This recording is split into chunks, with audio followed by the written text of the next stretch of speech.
hablum minallah, ada hablum minan. Mana dalil ayatnya? Ali Imran ayat 133 sampai 134. Wasari'u ila maghfiratin mir rabbikum wa jannatin arduhas wal ardu uiddat lil muttaqin. Siapa orang takwa yang disiapkan surga seluas langit dan bumi itu? Ternyata amalan pertamanya itu bukan sholat, bukan puasa, bukan zakat. Amalan pertamanya alladzina yunfiquna fis sarra'i wal kadhiminal ghaidha wal 'afina 'anil wallahu yuhibbul muhsinin. Amalan pertamanya ternyata dia punya sifat gemar berbagi. Jadi kalau orang sholatnya benar itu terhubung dengan Allahnya benar, itu pasti kata Quran punya sifat sosial yang tinggi. Jadi hablum minallah dengan hablum minan nas itu seimbang. Karena itu orang yang sholatnya benar sifat pertamanya tanha anil fahsya'i wal munkar. Nah, tanha anil fahsya'i wal munkar itu prakteknya kapan? Ketika kita berinteraksi sosial.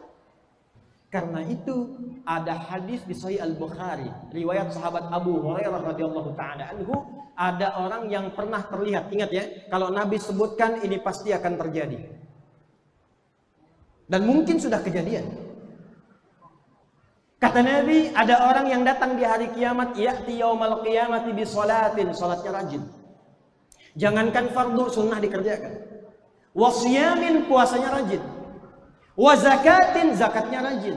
Cuman sayang, ya'ti qad syatama hadza.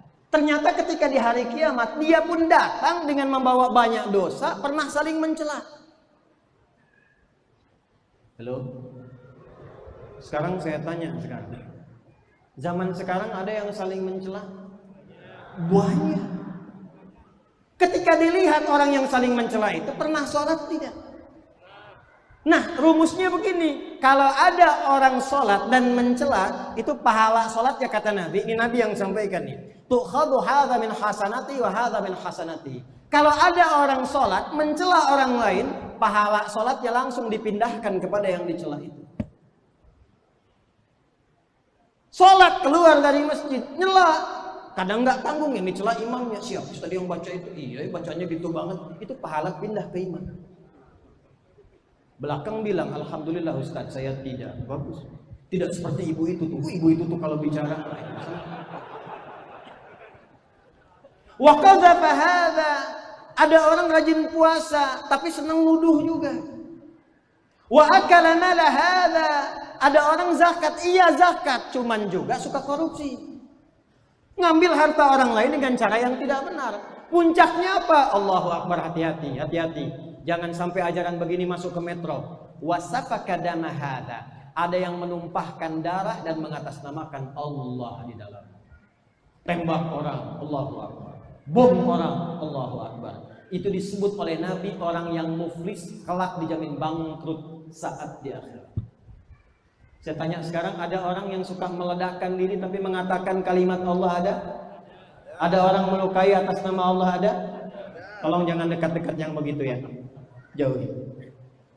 Pak, Bu, waktu terjadi ledakan di Jalan Tamrin, itu saya pas di Lampung. Pertanyaan pertama dari jamaah pas sesi tanya jawab, Ustadz, apakah bom di Jalan Tamrin termasuk jihad fisabilillah? Saya langsung jawab begini. Menurut sependek pengetahuan saya, Pak, jihad fisabilillah itu jihad di jalan Allah, bukan di Jalan Tamrin. Kira-kira betul nggak jawaban saya? Kalau kita ingin mempraktekkan hablum minan nas, maka prakteknya melewati sekat-sekat akidah. Hablum minallah, penghormatannya masing-masing. Jadi kalau masalah ibadah, undang-undang kita juga menjamin. Orang tua kita dulu tuh pinter-pinter. Udah paham bakal banyak sukunya. Indonesia itu negeri kepulauan. 13.677 pulau. Itu belum termasuk dengan Pulau Gadung, Pulau Gebang, dan lain sebagainya. Sukunya banyak. Makanya dipagari, saling menghormati, kita sudah khatam. Pasal 29 ayat yang kedua. Negara menjamin kemerdekaan tiap-tiap penduduk untuk memeluk agamanya masing-masing dan beribadah menurut agama dan kepercayaannya itu. Jadi kalau masalah hablum minallah, ibadah ritual, kita saling menghormatinya masing-masing. Kalau ada saudara-saudari kita sebangsa setanah air, ada yang Kristen, yang Hindu, yang Buddha, mereka memilih keyakinannya, dia hormati. Lakum dinukum, nggak, jangan diganggu, jangan diusili. Dibiarkan dia hormati sehingga merasakan kenyamanan dengan prakteknya masing-masing. Tapi juga jangan ikut-ikutan. Masjid At-Taqwa butuh orang sholawatan. Sholawatannya jangan pindah ke tempat ibadah lain. Di Masjid At-Taqwa masih banyak dibutuhkan yang azan. Azannya jangan pindah ke tempat lain. Cukup saling menghormati dengan cara memberikan kenyamanan ibadah untuk masing-masing. Tapi hablum minan nas, awas. Jangan mempraktekkan hablum minan nas bahkan untuk orang Islam hanya dengan Islam saja, tidak. Mungkin di metro ada yang Kristen, ada yang Hindu, ada yang Buddha. Dalam praktek hablum minan nas, hubungan kemasyarakatan, hubungan sosial, rangkul satu dengan yang lain. Kerjasama makmurkan metro, kerjasama meningkatkan kebaikan-kebaikan, kesuksesan membangun kota ini. Kerjasama yang Muslim dengan yang Kristen, dengan yang Hindu, dengan yang Buddha, sepanjang aspeknya aspek sosial. Jangan Anda yang sok, yang lain sial. Makanya hadis-hadis terkait dengan interaksi sesama itu hadisnya indah sekali. Contoh begini, ini contoh ya, contoh nih. Kalau Anda masak masakan, baunya sampai ke tetangga, maka bagilah tetangga itu walaupun hanya apal kuahnya. Tapi cara bacanya bukan dengan terjemahan. Anda masak opor ayam, Anda makan ayamnya, kuahnya Anda bagi tetangga. Tidak. Maksudnya Nabi udah tahu nih, ke depan mungkin ada yang masak kuah saja, ada yang punya bumbu saja, mungkin bumbunya opor, yang dimasak singkong. Bagi tetangga supaya tahu isinya singkong. Tapi pertanyaannya, apakah Nabi mengatakan kalau tetangga Anda hanya Muslim saja? Anda punya tetangga Kristen, Anda masak, bau sampai ke situ, jangan tunggu dia nanya. Harumnya, iya emang harum, cuman sayang ibu kafir. Gak boleh begitu. Sebelum minta, datang, ketuk pintunya. Assalamualaikum, selamat pagi. Jawaban kan dibuka. Ada apa Pak? Ini saya ada sedikit rezeki lagi masakin. Oh, Bapak baik sekali, terima kasih. Anda jawab, bukan baik, tapi Islam mengajarkan saya untuk berbagi. Hadis Nabi yang mengajarkan saya untuk berbagi. Besok dia ngembaliin panci. Ke rumah datang, udah bisa salam, assalamualaikum. Tuh. Alhamdulillah. Kita buka, ibu, iya Pak, mau ngembaliin panci? Iya, sekaligus nanya, apakah hari ini hadis Nabi mengajarkan berbagi lagi? Alhamdulillah. Nah, praktek tuh begitu. Masih ingat? Kalau ada tumbuhan merambat, buahnya sampai ke pekarangan tetangga, maka itu hakun mustarak, hak Anda dan hak tetangga.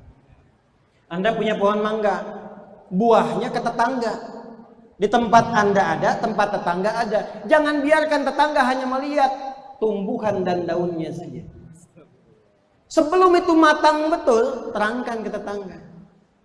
Pak, iya, itu ada pohon mangga. Saya tahu punya Bapak kan? Iya betul. Cuma yang buah bagian ke tempat Bapak, itu milik Bapak. Kok bisa begitu? Aturan siapa? Nabi yang mengajarkan. Di Islam jangan cuman Bapak, cuman lihat pohonnya dapat sampahnya. Begitu lihat mangganya, mangganya milik Bapak. Alhamdulillah. Cuman kan kadang nggak banyak orang tahu hukum itu berlaku untuk pohon saja. Kadang-kadang celakanya besok-besok ayam Anda main ke tempat dia. Dia nggak tahu hukumnya, cuman buat pohon aja. Enak banget Pak ayam jago Bapak itu. Kok Bapak bisa sembelih begitu? Kan hadis Nabi. Bisa terjadi.